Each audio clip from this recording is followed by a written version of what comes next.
사랑이 많으신 하나님 감사합니다.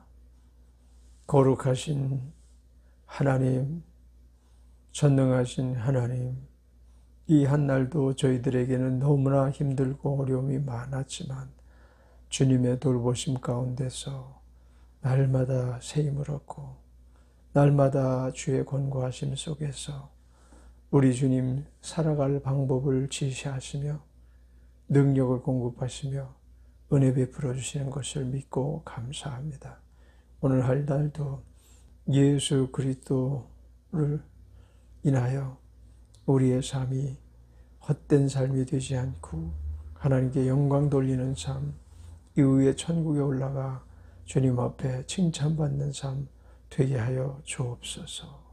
예수님의 이름으로 감사 찬양하며 기도드렸습니다. 야고보서 1장 1절로 8절까지 읽겠습니다. 하나님과 주 예수 그리스도의 종 야고보는 흩어져 있는 12지파에게 문안하노라. 내 형제들아, 너희가 여러 가지 시험을 만나거든 온전히 기쁘게 여기라. 이는 너희 믿음의 시련이 인내를 만들어내는 줄 너희가 알미라. 인내를 온전히 이루라. 이는 너희로 온전하고 구비하여 조금도 부족함이 없게 하려 함이라. 너희 중에 누구든지 지혜가 부족하거든 모든 사람에게 후히 주시고 꾸짖지 아니하시는 하나님께 구하라. 그리하면 주시리라. 오직 믿음으로 구하고 조금도 의심하지 말라. 의심하는 자는 마치 바람에 밀려 요동하는 바닷물결 같으니 이런 사람은 무엇이든지 주께 얻기를 생각하지 말라. 두 마음을 품어 모든 일에 정함이 없는 자로다. 아멘. 이제 야고보서를 시작하면서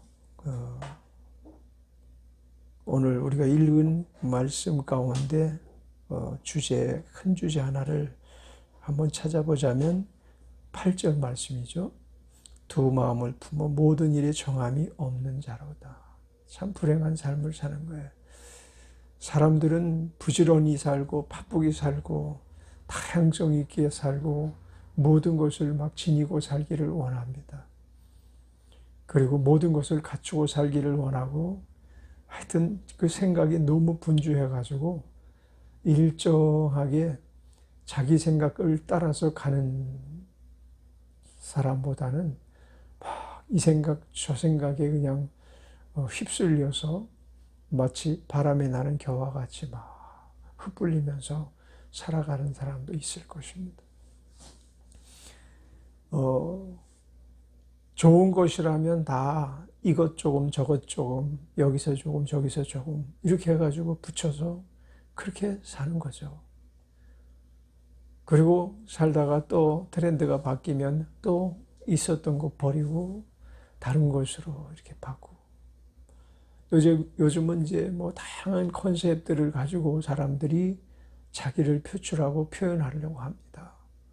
그래서 이 컨셉이라는 거에 맞춰서도 자기 모양을 막 바꿔가기도 하고 심지어는 나이가 들면 모습이 너무 이제 늙어가는 모습이 싫다고 성형수술을 하고 얼굴에 보톡스 주사를 맞기도 하고 주름살을 최대한 가리고 그리고 많은 사람들 앞에 자기의 가장 청춘이었었던 때의 그 모습을 계속 각인시키고 싶은지 하여튼 그 모습대로 자꾸 바꿔가는 거죠.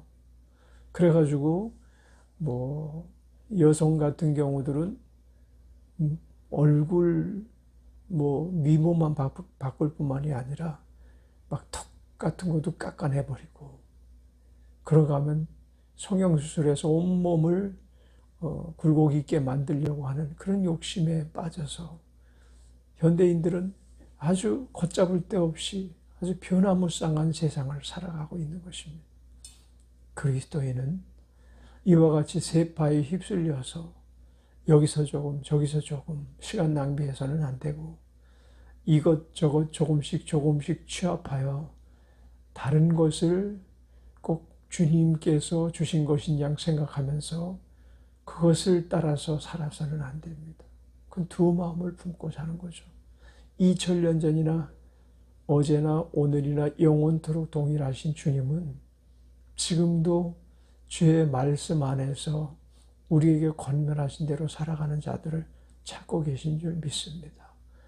이 말씀 안에서 자기를 흔들리지 않고 견고하게 묶임을 받고 묶고 마치 썩은 동아리 쭈글로 잠깐 묶었다가 조금 생각이 바뀌어지면 툭 끊어버리고 다른 데로 가는 이런 흔들리는 마음을 갖지 않고 끝까지 완전히 고정나사로 못을 박은 것이냐.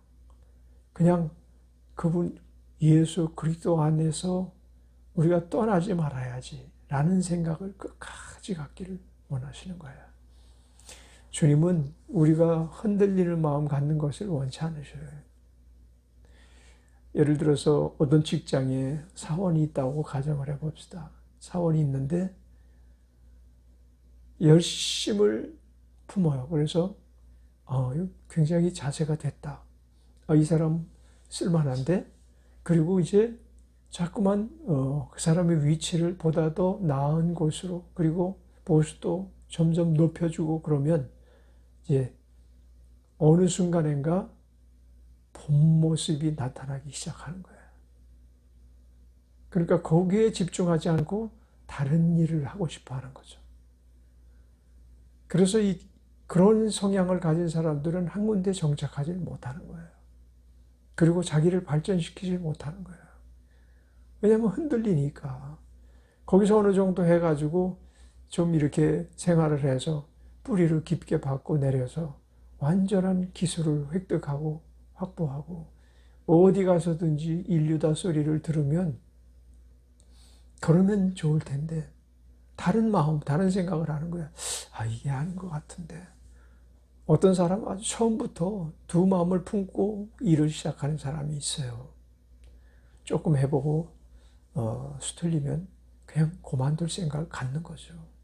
근데 신앙은 그래서는 안 되는 거예요. 신앙은 끝까지 우리가 알지 못했던 그 문제가 혹 드러난다 할지라도 다 하나님께서 무슨 이유가 있기 때문에 이와 같이 어려움 가운데 우리가 통과해야 되는 거지. 어떤 때는 또 누명을 쓰기도 합니다.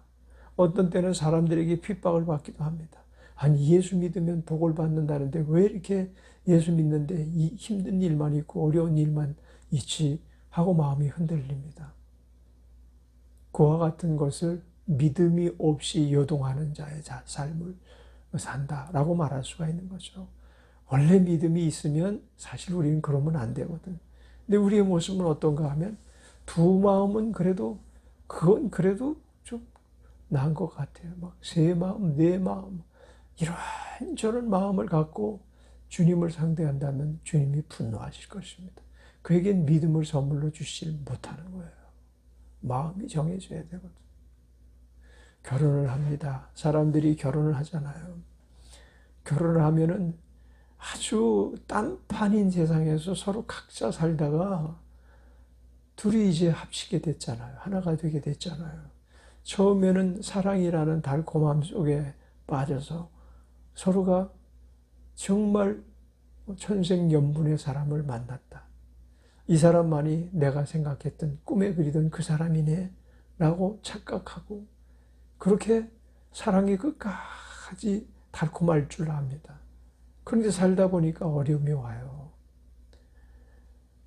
경제적인 문제에 어려움도 오고 질병의 문제에 어려움도 오고 살다 보니까 실증나는 일들이 많아지거든요.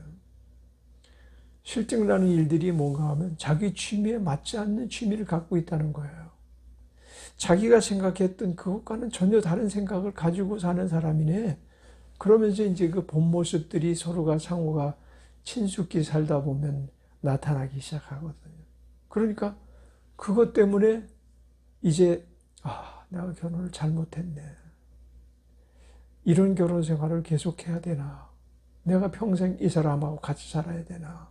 아마 그렇게 생각하는 사람도 있을 겁니다.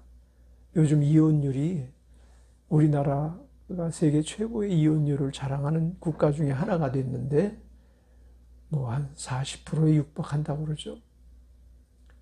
그러니까 이 청춘 남녀들이 요즘은 또 길거리에서도 스킨십을 자주 하더라고요. 이렇게 집에 있는 사람은 모르겠지만은 차량을 운전하고 다니다 보면 하루에도 몇 건씩 봐요. 특히 횡단보도 앞에서 한 20대 아이들이 뒤에 사람들이 줄을 서 있는데 서로 뽀뽀를 하기도 하고 안고 쓰다듬어 주기도 하고, 그리고 뭐 천상의 아주 만남을 만난 것처럼 그렇게 생각하면서 연애를 하는 모습들을 종종 봅니다.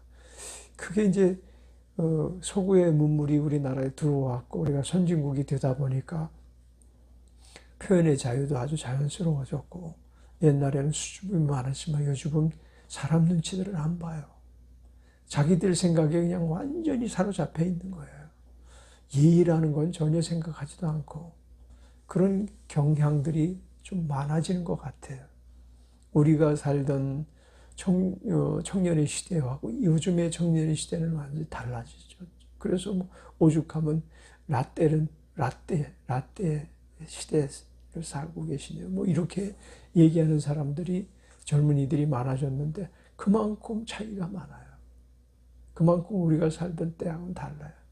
우리가 살던 때는 웬만큼 잘못 만나도 이게 내 운명이지, 부모가 짝지어줬거나 혹은 운명의 신이 우리를 붙여줬는데 어찌하랴고 숙명처럼 받아들이면서 끝까지 해로하는 사람들이 많았지, 헤어지는 사람이 많지 않았어. 그러니까 부부간에도 두 마음을 품고 자기 남편을 대하고 아내를 대하는 사람들이 많다는 얘기겠죠. 그런 사람들은 결국은 헤어지게 되지 않겠어요? 마음이 두 개로 나눠져 살다 보면 우리가 예수님에 대한 생각이 이와 같아서는 안 되는 것입니다. 천국과 지옥이 있다는 것을 두려워해서 우리가 신앙생활을 잘하기보다는 예수님께 대한 한 마음, 예수님만이 오직 우리의 구주가 되시고 예수님만이 우리와 함께 영원한 삶을 사실 유일한 우리의 신랑이 되심을, 우리의 주가 되시고 우리의 선한 목자가 되심을 늘 고백하면서 한 마음을 가지고 살아야 되는 겁니다. 그래서 야고보 사도는 두 마음을 품 모든 일에 정함이 없는 자로다. 두 마음을 품으면 잘 될 줄 알죠. 지금보다는 그래도 낫지 않겠어? 그러고 다른 길을 선택하죠. 그런데 어른들이 하는 얘기가 첫 번째 만난 그 사람이 너에게 있어서 최고의 만남이었어. 두 번째 만남은 그것보다 조금 못한 사람 만나. 세 번째 만남은 더하고 네 번째 만남은 더 말할 수 없어. 너 변화되는 것 알지 못하니? 첫 번째 만났을 때 내가 가장 아주 아름답고 빛나던 때였어. 근데 이제 첫 번째 만나면서 헤어지면 이제 좀 중고가 돼가지고 그래가지고 사람들에게 인정받지 못하는 거예요. 본인이 생각하는 것은 높이는 높아졌는데 사람들이 벌써 그 사람을 그 청춘으로 만났을 때와 다르게 다른 각도로 생각하는 거죠. 우리가 예수님 앞에 여러 번 이별을 고했던 때가 없었는지 한번 생각해 보시죠. 처음부터 우리는 그래도 줄곧 하여튼 오직 예수하고 달려온 부류 중에 한 부류인 것 같은 느낌 들어요. 그러죠? 우리가 막 나중에 예수님을 만나가지고 세상에서 쓴맛 단맛 다 보고 예수님을 만나가지고 이분이 내가 찾던 그분이구나, 이분이 나의 삶을 바꿔주시는 그 유일한 분이 계시다니 이분이 그분이었구나 라는 확신과 인지력이 있어서 잘못될 때도 있고 정말 투정 부릴 때도 있고 어려울 때도 있었지만 오직 예수 이것만은 우리는 포기할 수가 없어. 그러면서 오늘까지 살아온 것이 아닌가. 그래서 우리가 한 신앙생활하는 게 이제 한 40여 년 가까이 되는데 40여 년 동안 우리는 그 신앙의 규율 같은 데서 벗어나지 않기 위해서 몸부림을 쳤잖아요. 근데 사실은 이 두 마음을 품었던 때가 없다고 말할 수는 없어요. 어려울 때나 힘들 때는 이게 아니야. 옛날에 그렇게 절에 가서 싹싹 빌고 그럴 때만도 못한 것 같아. 뭐 이런 식으로 하나님을 알지 못했던 하나님을 제대로 이해하지 못할 때 그런 생각은 왜 안 하겠어요? 자꾸만 다른 길이 없을까 하고 생각을 하고 찾는데 길은 한 길밖에 없습니다. 오직 길이요 진리요 생명은 예수, 그분만이 가지고 계신 특권이에요. 특권이고 특허예요. 누구도 흉내낼 수 없는 거예요. 길이요 진리요 생명이신 예수님 제자된 것을 감사하며 살아가게 되어야 될 줄 믿습니다. 1절에 하나님과 주 예수 그리스도의 종 야고보는 흩어져 있는 12지파에게 문안하노라. 내 형제들아 너희가 여러 가지 시험을 만나거든 온전히 기쁘게 여기라. 이제 이렇게 신앙생활 하면서 초대교회 문제입니다. 초대교회에서는 오직 예수밖에 없다. 죽음을 불사하고 믿는 사람들의 결합체가 초대교회를 형성했었어요. 환난과 핍박이 계속 끊어지지 않는 교회사가 바로 초대교회 교회사거든요. 로마 군병들이 잔인하고 포악하게 그들을 괴롭혔고요.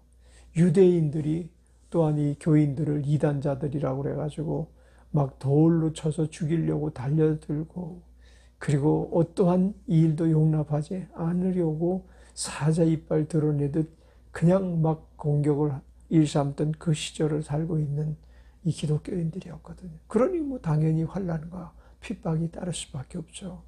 내 형제들아 너희가 여러 가지 시험을 만나거든 온전히 기쁘게 여기라. 이는 너희 믿음의 시련이 인내를 만들어내는 줄 너희가 알미라. 인내를 온전히 이루라. 이는 너희로 온전하고 구비하여 조금도 부족함이 없게 하려 함이라.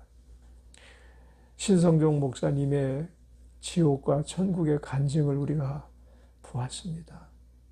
신성종 목사님은 그저 사람들의 인기를 얻기 위해서, 교세를 불리기 위해서 목회자로서 어떤 그런 목적을 가질 수 있는 분이 아니에요. 그분은 이미 한국의 최고의 교회를 담임하고 계셨던 분이에요. 아주 전통 있는 김영상 목사님이 출석했던 그 전통 있는 한국의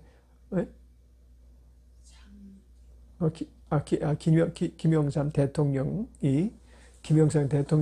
대통령일 때 출석했던 교회를 담임했던 그와 같은 교회를 담임했던 그 한국의 전통 깊은 교회, 새로 세워서 막 부흥하고 크게 확장된 그런 교회가 아니고 아주 한국의 전통 있는 교회 중에 하나인 교회를 담임했고, 수많은 성도들이 그분을 또 존경하고 그러던 분이에요. 그분이 이제 목회 은퇴하고, 그리고 이제 선교사로 마지막 남은 생애를 불살르기 위해서 준비하고 있는 그 기간 동안에 하나님이 자기를 부르셔서 천국과 지옥의 모습을 보여주시고, 이 일을 이제 서적으로도 편찬해서 많은 성도들에게 큰 은혜를 끼쳤던 목사님 중에 한 분이시죠. 그분의 간증을 통해서 우리가 보게 되는 것은 천국에 다다른 성도들, 천국에 이른 성도들이 얼마나 행복하고 지옥으로 빠져든 그와 같은 불신자들이 얼마나 불행한 것인가를, 그리고 우리의 사후에 다른 세계가 있다는 것을 처절한 모습으로 아마 보고, 그리고 와서 그 본 모습을 표현하기 위해서 온갖 생각을 짜낼 필요도 없이 보고 온 것이니까 그대로 기록했을 거예요. 그대로 써내려가셨을 거라고. 인간이 머리를 써서 막 짜내면 다른 게 짜기가 돼서 들어가는데, 그 천국을 보고 지옥을 보고 오신 목사님이 평생 설교 작성하되 그렇게 그 내용을 간증하셨겠냐고. 그래서 또 신뢰가 가는 거죠. 기독교의 예수교 장로회 총회장 됐던 어떤 목사님도 한번 뇌경색이 오셨든지 그래가지고 천국에 다녀오신 분이 계시고, 아무리 목사님인데 조남이 생각이 안 나는데요. 그래서 초창기에 천국 지옥 간증하신 분이 그분이신데, 그분도 우리가 능히 신뢰하실 수 있는 분이에요. 그분은 몸이 회복되지가 않아가지고 그리고 불편한 몸을 이끌고 온 교회를 다니면서 천국 지옥 간증을 하셨잖아요. 천국 지옥 이 부분에 대해서 우리가 생각할 때 우리는 예수 그리스도를 떠나서는 생각할 수가 없어요. 세상에 천하에 다른 이름을 주신 일이 없거든요. 하나님께서 천하 인간이 구원 얻을 만한 다른 이름을 없고 우리는 그 이름을 온전히 믿고 정말 예수를 가장한 이단자들을 믿었다면 우리는 지옥에 가서 큰 고통을 받을 터인데 이 땅에서 잠시 환난을 당하고 시험을 만나더라도 이 시험이라는 것을 기쁘게 여기라는 거죠. 우리가 좀 어려운 일들을 많이 당하더라도 이것을 기쁨으로 우리는 사실은 승화시켜야 돼. 오직 내 구주 예수, 그분 안에서 두 마음을 품을 이유가 없어요. 그런 걸 가지고 어려운 일 가지고 두 마음을 품을 때가 아니라 오히려 인내할 때인 것입니다. 참을 때인 것입니다.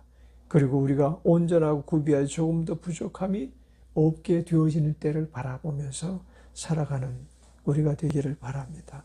6절 우리 같이 읽으면서 말씀을 맺겠습니다. 오직 믿음으로 구하고 조금도 의심하지 말라. 의심하는 자는 마치 바람에 밀려 요동하는 바닷물결 같으니 이런 사람은 무엇이든지 주께 얻기를 생각하지 말라.